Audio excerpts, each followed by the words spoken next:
और मध्य प्रदेश कांग्रेस के दिग्गज नेता कहे जाने वाले दिग्विजय सिंह इन दिनों अपने बयान को लेकर सुर्खियों में हैं। दिग्विजय सिंह ने संघ की तारीफ क्या कर दी, कांग्रेस में हाहाकार मच चुका है। लेकिन इस बीच दिलचस्प बात यह भी देखने को मिली कि कांग्रेस नेताओं के बयानों में ही दो फाड़ हो गया। कई नेता जहां खुले मन से दिग्विजय सिंह की नसीहत को अपनाते हुए नजर आ रहे हैं, तो कहीं पर कुछ विरोध भी कर रहे हैं। बताएंगे पूरा मामला, लेकिन उससे पहले दिग्विजय सिंह के कुछ बयान देखिए आप।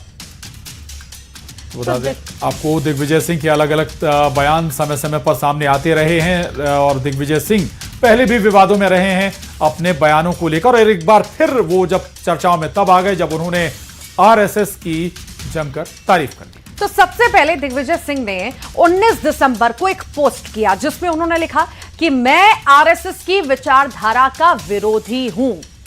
उन्होंने लिखा, मैं पीएम की कार्यशैली नीतियों का विरोधी हूं। मैं उनके संगठन की मैंने तारीफ की थी। सीडब्ल्यूसी में मुझे जो कहना था वो कह दिया है। प्रियंका गांधी का प्रस्ताव लागू किया जाए, ये भी बात जो है उनके द्वारा कही गई। और इस पोस्ट के बाद 27 दिसंबर यानी कि कल एक और पोस्ट सामने आया, जो कि एक तस्वीर को साझा करते हुए किया गया था। दिग्विजय सिंह ने पोस्ट करते हुए लिखा कि मुझे ये चित्र मिला, बहुत ही प्रभावशाली है। किस प्रकार आरएसएस का जमीनी स्वयंसेवक और जनसंघ का कार्यकर्ता नेताओं की चरणों में फर्श पर बैठकर प्रदेश का मुख्यमंत्री और देश का प्रधानमंत्री बना, ये संगठन की शक्ति है। ये बयान दिया दिग्विजय सिंह ने।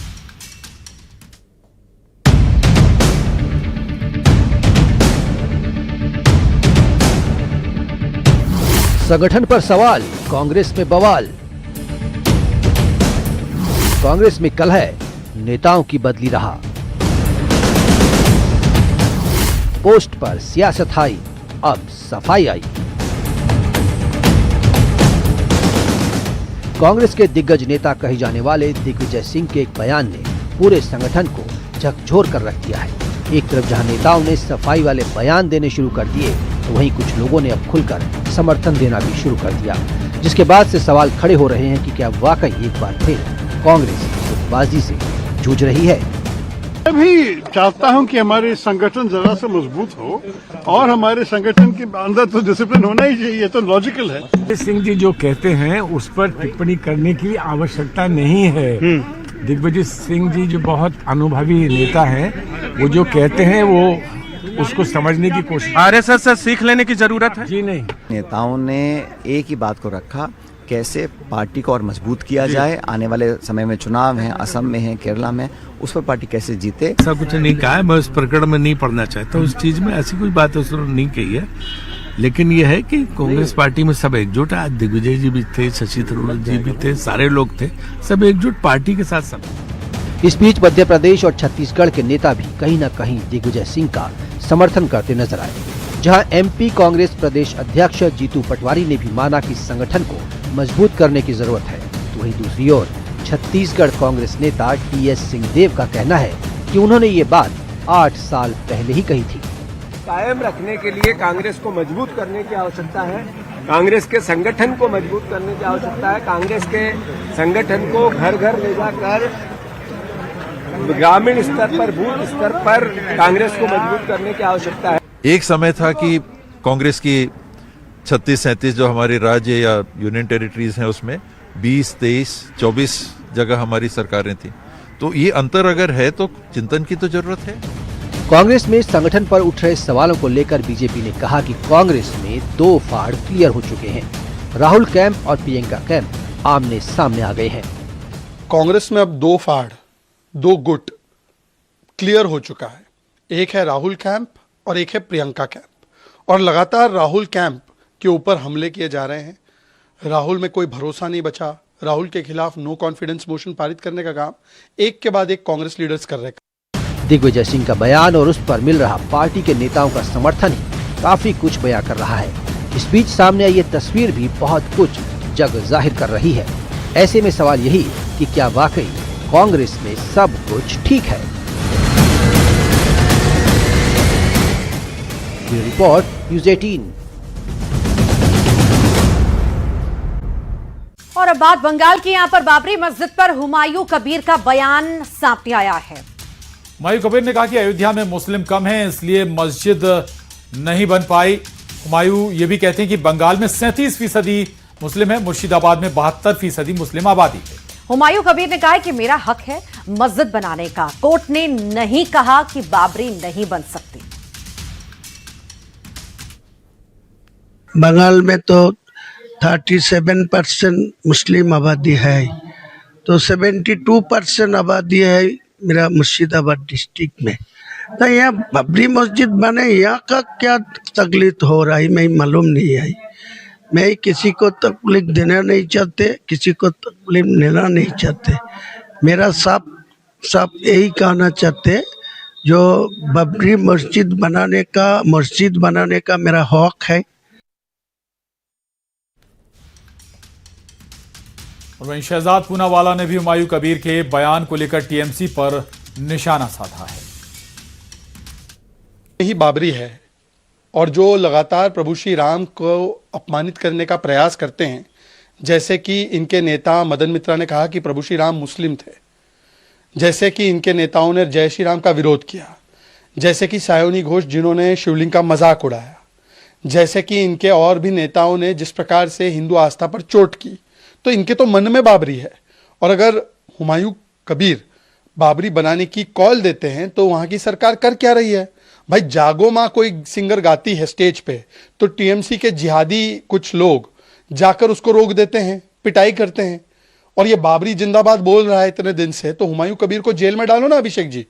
इसलिए नहीं डालेंगे क्योंकि हुमायूं और टीएमसी ये दोनों एक ही सिक्के के दो पहलू। बांग्लादेश मुद्दे पर सैम पित्रोदा का बयान आया है। बांग्लादेश से भारत के रिश्ते अच्छे होने चाहिए।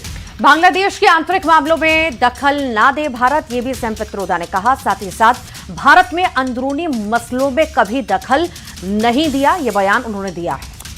सैम पित्रोदा ने कहा कि बांग्लादेश के साथ संतुलन बनाए रखना जरूरी है। तो वहीं सैम पित्रोदा के बयान पर एक बार फिर से सियासी घमासान शुरू हो चुका है। एक तरफ कांग्रेस नेता पवन खेड़ा का कहना है कि जब अल्पसंख्यकों पर हमला होता है तो हमको आवाज उठाना चाहिए। कांग्रेस की परंपरा यही रही है। दूसरी ओर बीजेपी नेता शहजाद पूनावाला ने सैम पित्रोदा पर निशाना साधा। शहजाद पूनावाला ने कहा है कि राहुल गांधी के मेंटर बांग्लादेश के हालात के लिए भारत को दोषी ठहरा रहे हैं। बांग्लादेश का मसला अभी जो वहाँ हिंदुओं पर हमले हो रहे हैं, इस बीच सैम पित्रोदा ने कहा है कि बांग्लादेश के साथ शांतिपूर्ण और स्थिर संबंध रखने चाहिए, वहाँ के आंतरिक मामले में भारत को दखल नहीं देना चाहिए। बात यह है कि जब माइनॉरिटीज़ पे हमला होता है तो जाहिर सी बात है कि हमको आवाज़ उठानी चाहिए। बांग्लादेश की माइनॉरिटीज़ हों, यहाँ की माइनॉरिटीज़ हों, कहीं भी किसी पर हमला हो रहा हो, जो मजलूम है, जो कमज़ोर है, उस पर कांग्रेस की हमेशा परंपरा रही है। कांग्रेस का एक मुझे लगता है हम इन्हीं आदर्शों और सिद्धांतों पर चलते हैं जहाँ की आवाज उठाते हैं। ये वही व्यक्ति है जो कहते घुसपैठिए आगे तो आने दो। अब वो बांग्लादेश में जो स्थितियां हो रही है, हिंदुओं को मारा जा रहा है, उसके लिए भारत को जिम्मेदार बता रहे हैं। सोचिए, दिग्विजय सिंह, राशिद अल्वी, हुसैन दलवाई और अब ये एक फॉल्स इक्विवेलेंस ड्रॉ करना, एक्शन रिएक्शन बताना, भारत को ही बदनाम कर देना और भारत को दोष देना, ये किस प्रकार के लोग हैं? ये सीए का विरोध भी करते हैं और हिंदुओं के लिए इनको थोड़ी सी भी चिंता नहीं। सरकार ने स्ट्रांग स्टैंड लिया है कि जो बांग्लादेश में हो रहा है हिंदुओं के साथ वो बहुत गलत है, परंतु ये जमात पूरी व्हाइट वॉशिंग, लीपापोती कर रही है वोट बैंक के नाम पर। बेशरम लोग हैं। और बांग्लादेश में अल्पसंख्यकों पर हो रहे हमलों के बीच ढाका में एक बड़ी राजनीतिक और सामाजिक मांग सामने आई है। शाहबाग में आयोजित राउंड टेबल बैठक में बांग्लादेश हिंदू बौद्ध ईसाई यूनिट काउंसिल ने 2026 चुनाव से पहले लोकतांत्रिक दलों से 10% नामांकन कोटा देने की मांग की है। संगठन ने संसद में अल्पसंख्यकों के लिए 60 आरक्षित सीटों की भी मांग रखी। बैठक में धर्म निरपेक्ष शासन, समान अधिकार, सुरक्षा, धर्म के दुरुपयोग पर रोक और चुनाव के दौरान पूर्ण सुरक्षा को लेकर 8 सूत्रीय एजेंडा पेश किया गया।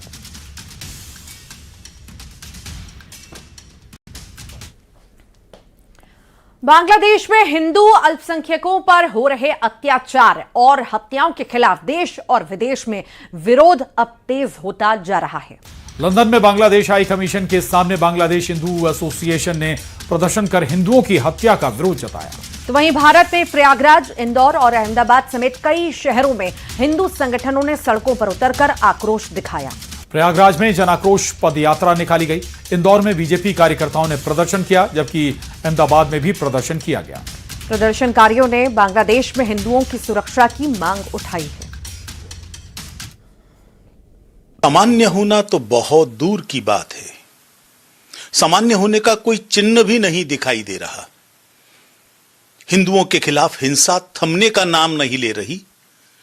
आपके पास केवल 2 के समाचार आए हैं और भी दसियों हिंदुओं की हत्या वहां पर हो चुकी है।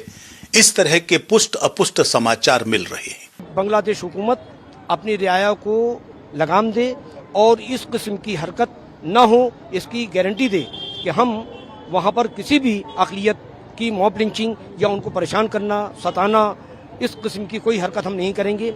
ये हुकूमत को चाहिए कि वो अपनी रियाया को लगाम दे, वरना फिर हिंदुस्तान का मुसलमान बांग्लादेश के खिलाफ सदा एहतिजाज बहुत सख्ती के साथ बुलंद करेगा।